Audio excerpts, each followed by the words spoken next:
prej vitit kalum deri tash nuk është se ka pas ndonjë ndryshim për cilin ja vlen ne në këtë 8 mars kemi arsye për me festu ose kemi arsye për me undi më të sigurta apo më të mbrojtura.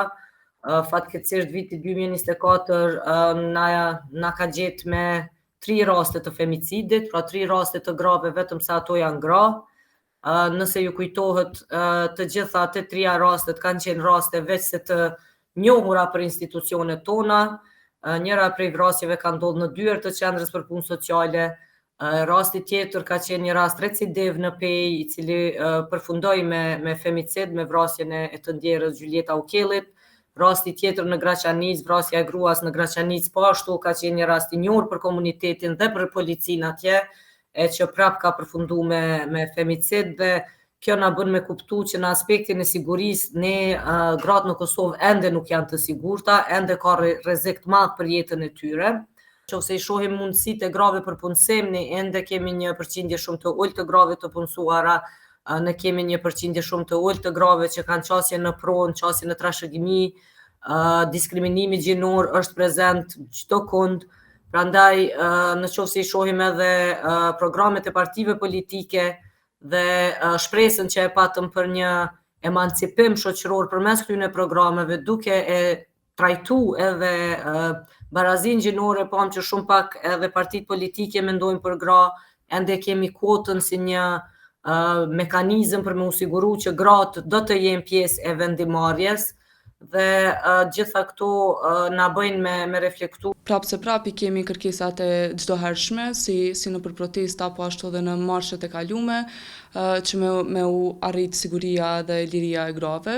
Të marr parasysh rastet e fundit që ka ndodhur 3 vrasjet e grave vitin e kalum, e kemi rastin e 11 vjeçarës që prapë është riviktimizuar dhe ka ndodhur pikërisht kur është kon mbrojtje të shtetit me një farë forme.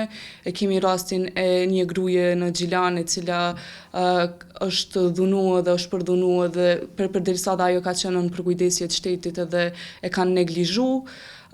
E çdo raste ashtu na kanë indinju hala më shumë edhe kërkesat tona vazhdojnë me qenë të njëjta për sa vite me radhë ashtu që dojmë siguri edhe liri të grave pa u cënu dinjiteti jonë në asnjë formë. Po situata për një nuk është mirë. Për shembull, veç muajin e shkurt I kemi pas 109 raste të raportuara në policinë e Kosovës për raste mbi dhunën me bazë gjinore. Mandej kemi punësimin, kemi krejt sfera tjera ashtu që gratë veç se vazhdojnë prapë me u shtyp edhe nuk e kanë qëtë hapësirën me depërtu jashtë patriarkatit, është edhe e cila vjen pikërisht për shkak që burrat vazhdojnë me pas pushtetin e përgjithshëm në shoqëni, edhe që kjo është ndiku shumë në jetën e grave si në private ashtu edhe në publike, edhe është e kompliku krejt situatën në përgjithësi. Përkatër ende raste në gjykatat e Kosovës në përgjithësi, cilat nuk kanë marrë ndonjë verdikt.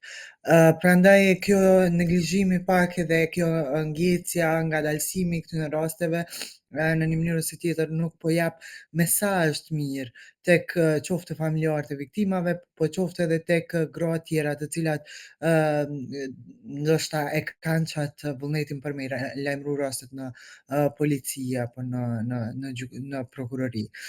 Normalisht që me 8 mars na prap marshojmë edhe nuk festojmë për shkakun që e gjithë këtyre rasteve, për shkakun e gjithë kësaj dhune që në vazhdimsi po ndodh me gratë.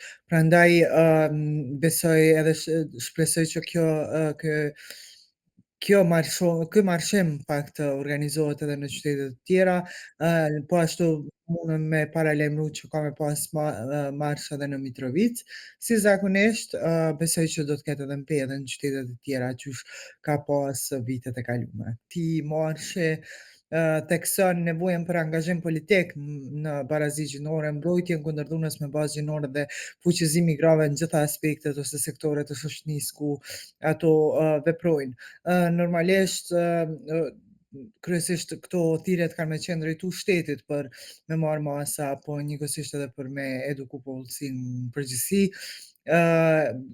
Pavarësisht domethënë që i kemi kornizat ligjore ekzistuese të cilat janë të mira, vazhdimi i dhunës në familje dhe femicid tregon një nevojë për zbatim më efektiv ndoshta të këtyre ligjeve që i kemi.